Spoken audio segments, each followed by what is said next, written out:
Que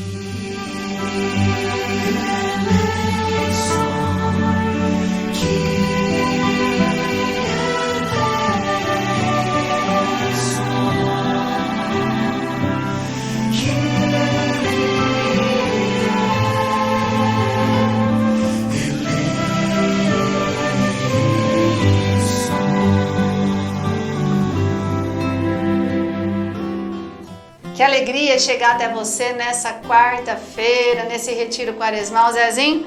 Hoje o mês está quase acabando, dia 30. Dia 30, já estamos no final do mês de março, já estamos entrando no mês de abril, o mês da Páscoa, o mês da Semana Santa e tudo mais. Isso, nos preparando, ressurreição de Jesus. Mas ainda é tempo de quaresma, tempo de exercício espiritual, e é isso que nós vamos viver hoje, pensando e refletindo sobre esse tema tão importante, sobre a armadura espiritual para as nossas famílias. Quero acolher você que está chegando para rezar conosco, fica tranquilo, nós temos muito que rezar, muito que crescer, muito que aprender ainda, dá tempo, viu? Você chegou na hora certa, tá bom? Você recebeu aí o convite e está chegando na hora certa para que possamos continuar caminhando nesse retiro quaresmal, iniciando o nosso exercício então, nos colocando na presença de Deus, fazendo a nossa oração, mas pedindo que o Senhor nos abençoe, em nome do Pai, do Filho e do Espírito Santo.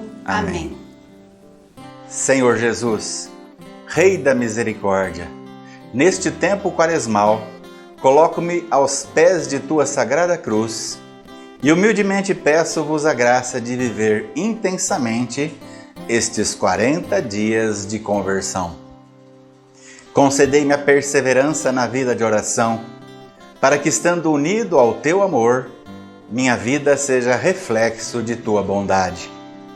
Que minhas orações não sejam somente palavras, mas se traduzam em gestos concretos de misericórdia. Ajudai-me a viver o jejum como oportunidade de unir-me a tantos irmãos e irmãs que não têm o necessário para a sua subsistência. Que meu jejum seja uma oportunidade de estar mais disponível para acolher a Tua presença salvadora em minha alma. Fortalecei-me na prática da esmola, que minhas mãos sejam as Tuas mãos a ajudar os que mais precisam. Iluminai meu coração para reconhecer a Tua face sofredora naqueles que vivem à margem da sociedade. Que meus olhos não se desviem daqueles que eu encontrar à beira do caminho, mas os acolha como a Ti mesmo. Por Tuas santas chagas, ajudai-me a atravessar os desertos espirituais, e a Tua palavra seja para mim uma bússola a indicar o caminho da vida eterna. Lavai-me, Senhor, com Tua misericórdia, renovai-me em Teu amor, que vivendo esse tempo quaresmal e unindo-me à Sua dolorosa paixão, eu nunca me perca no caminho da conversão. Amém. Amém. Zezinho, você vai falar hoje um pouco mais direcionado para o pai, para o esposo, para a mãe, para a esposa, em relação a essa autoridade espiritual que Deus nos concede, é isso? Isso mesmo. Então nós vimos durante esses dias que passou dessa autoridade espiritual que é dada por Deus, e existe uma hierarquia no qual os anjos bons e também os maus obedecem, ou seja, os seres espirituais obedecem seriamente a essas regras. Então é bom a gente saber para poder exercitá-las, não é? Então, primeiramente, essa autoridade foi dada para o chefe da família, ou seja, para o homem, não é? E nós vamos ver isso quando a vida de Jesus, menino, Jesus era pequeno, ele estava em perigo lá na visita dos reis magos, não é? Quando Jesus estava no colo, ainda estava para nascer, Deus enviou um anjo a São José, chefe da Sagrada Família, com aquela mensagem: levanta, toma o menino, sua mãe e foge. Você vê, São José, na Sagrada Família, ele não era o maior, mas pela autoridade dada por Deus, ele era o maior, ele era o chefe daquela família. Ele tinha autoridade espiritual em cima daquele que era o Filho de Deus e que era o maior. Ele sim era a autoridade, mas a autoridade espiritual foi dada a José. Então, olha, depois quando o perigo passou, Aí veio de novo um mensageiro da parte de Deus dizendo: levanta-te, toma o menino e a sua mãe e vai para a terra de Israel, né? Quando José então estava pensando em fixar morada com Maria, lá em Belém, que era a cidade real dele, né? Que ele descendia de Davi, ele foi advertido em sonho que isso seria perigoso, de modo então que ele não ficou lá e ele foi para Nazaré. Então olha como é importante essa autoridade espiritual dada para tomar as decisões. A autoridade espiritual é que é isso, é serviço, é proteção. Então Deus fala com a pessoa e a pessoa então tem que ouvi-lo e colocar em prática, não é mesmo? Bom, compete então ao chefe da família o cuidado, a defesa e a guarda dos seus. Esta ordem na família, ela é respeitada no mundo espiritual. Porque, como eu já disse, nosso Deus é um Deus de ordem. E assim como Ele estruturou todo o universo de maneira ordenada, também estruturou toda a família para que cada membro tenha o seu lugar com os seus próprios privilégios, mas também responsabilidades. Assim como na igreja, como os dons têm a finalidade de funcionar na igreja, disse São Paulo, 1 Coríntios 12, a finalidade das diferenças dentro da família é que os membros operem para o bem do todo. Cada um deve cooperar para o bem comum e para o bem do todo, não é? Aos olhos de Deus, a pessoa que tem autoridade é como um gerente, é um gerente daquilo que está sob sua responsabilidade. E aí nós vemos isso, olha, a única coisa exigida de tal servo é que seja fiel ao seu Senhor.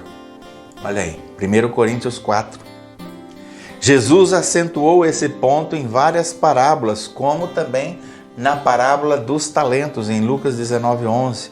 Na parábola do servo fiel e do servo infiel, Lucas 12:42.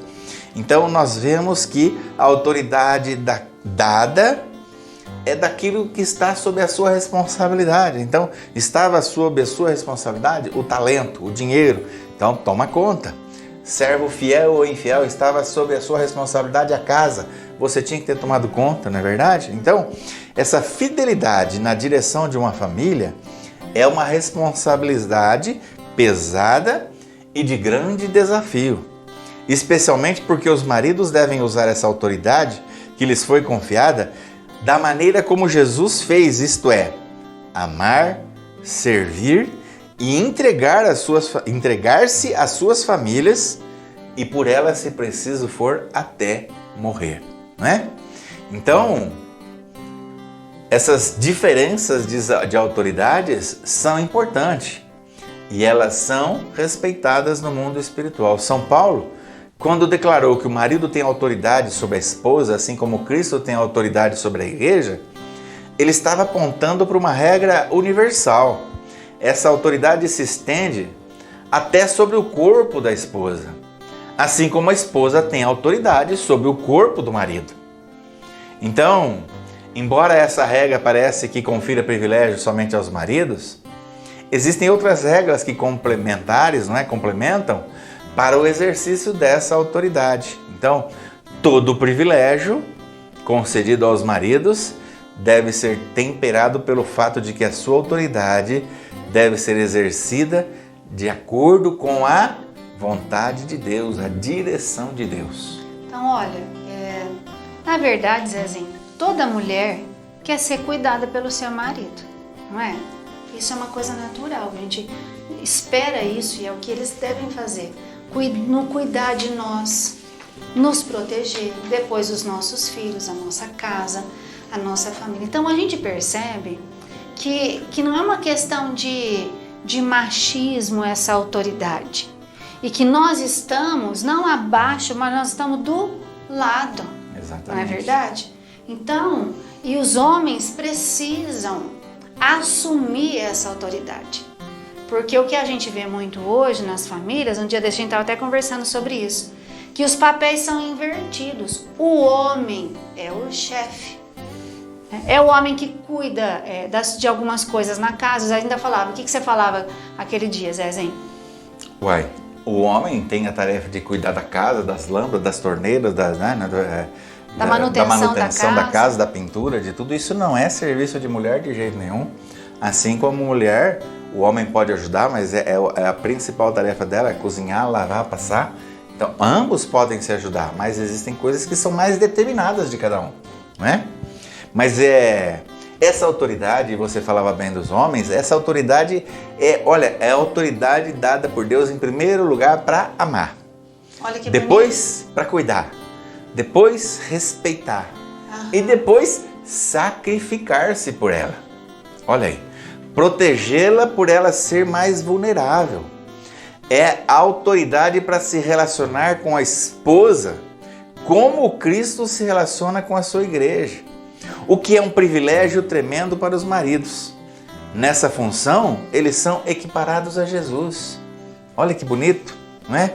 Essa autoridade, essa responsabilidade se recepciona, como lá antigamente os patriarcas, eles eram o marido, mas também eram pai e eles eram sacerdote da família com a responsabilidade e a autoridade de Deus. Esse também é o papel do marido ainda hoje. A responsabilidade do marido é de proteger a sua esposa, de proteger a sua família. Compete a ele, então, declarar a todas as forças espirituais que estão proibidas de incomodar a sua casa, a sua esposa, seus filhos. Ele deve dizer aos poderes inimigos assim: ora, para atingir a minha esposa e a minha família, espíritos malignos têm que passar por mim. E isso eu proíbo e não permito, revestido que estou do sangue de Jesus. Olha, o mundo espiritual ouve e acata, porque o marido está exercendo legitimamente uma autoridade que Deus lhe deu. A grande dificuldade é que boa parte dos maridos não tem a mínima ideia dessa autoridade que lhes foi conferida.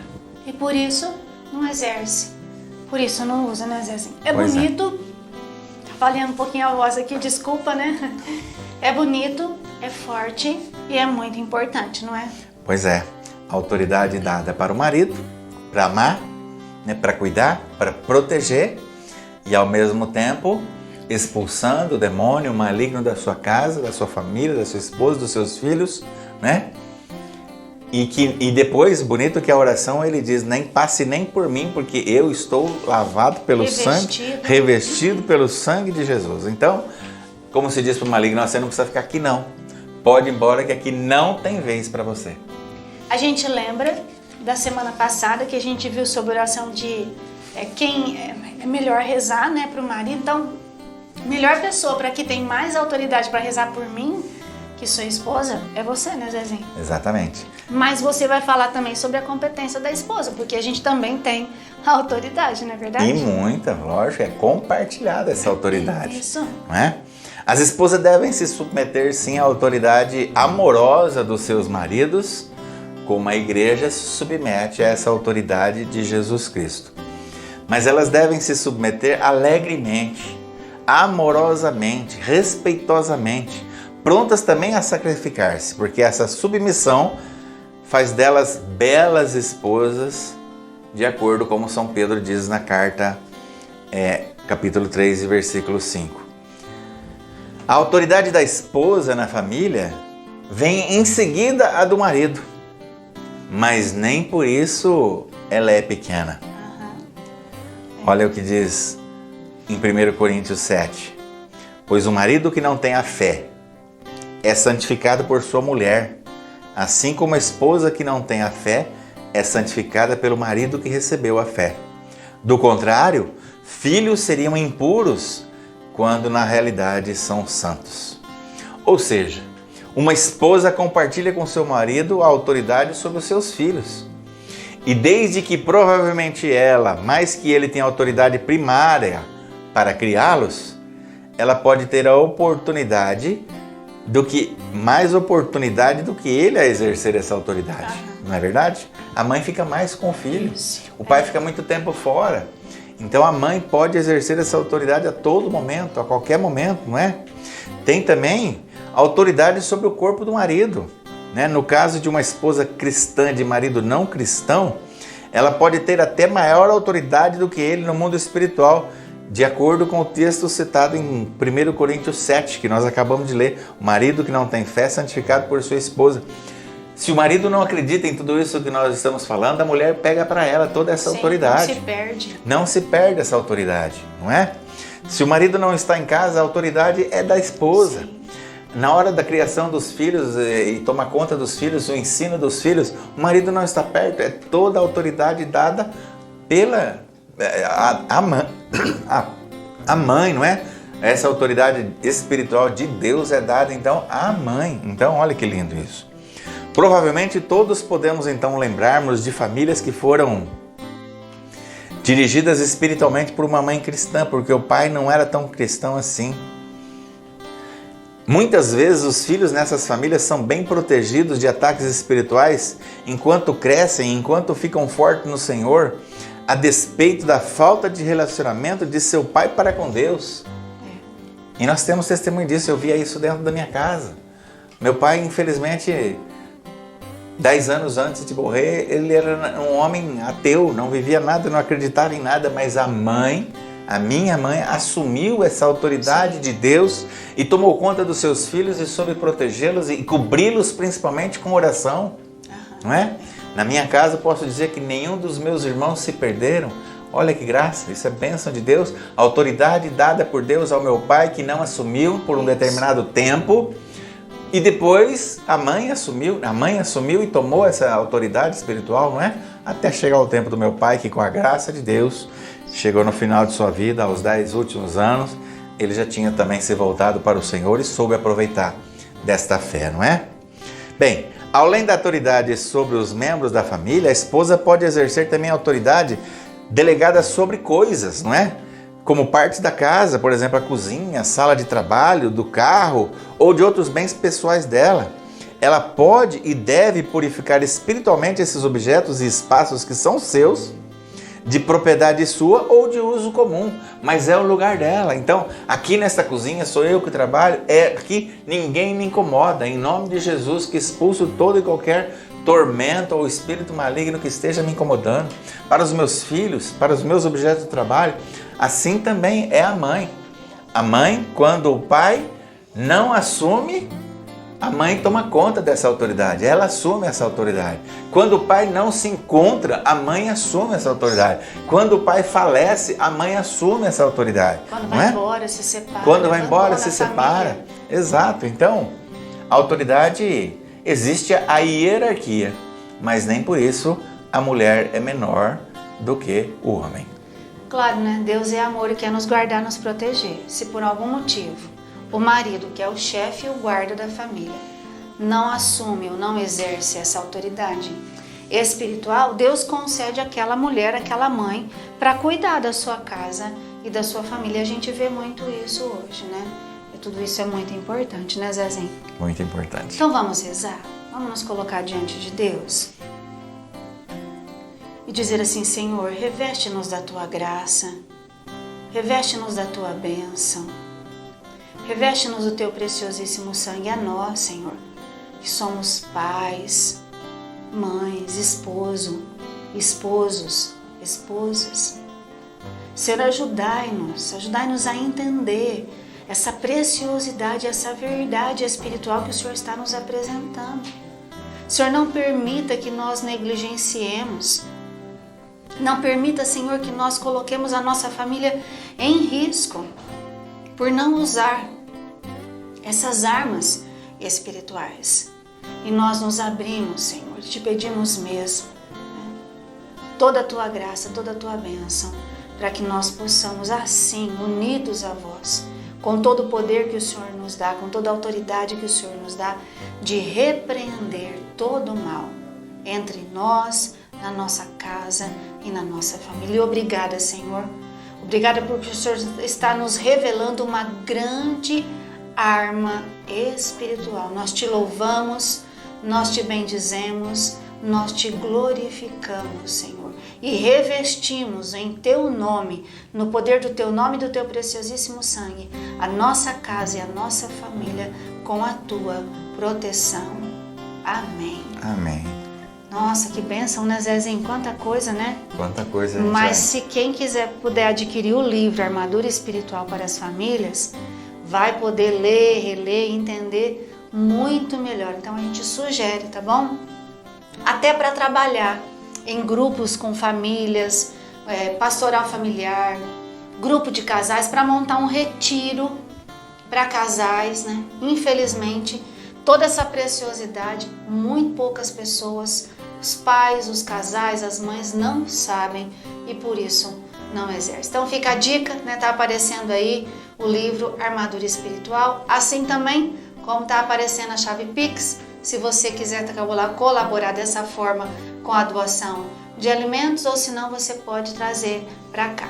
Não esquecendo, né? A gente deixou de falar os outros dias, acabou passando, o nosso retiro tem 2 momentos, então é agora esse exercício espiritual, mas nós temos também um momento no deserto com Jesus e com Santa Faustina, tá bom? Então esteja aí com a gente 3 horas da tarde. Nossa penitência para hoje e sempre oferecendo o sacrifício pelas nossas famílias, pela santificação da minha, da sua e das nossas famílias. Hoje a penitência é não beber refrigerante, tá bom? Não toma refrigerante hoje e oferece esse sacrifício pela santificação da sua e das nossas famílias.